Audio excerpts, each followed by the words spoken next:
সফল হোক এ তারুণ্য দিবস, সফল হোক তারুণ্যের হাত ধরে এগিয়ে যাবে বাংলাদেশ। বেকারত্বময় কর্মসংস্থান,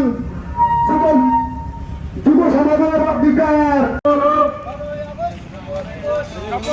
সফল হোক বাংলাদেশ তারুণ্যের হাত।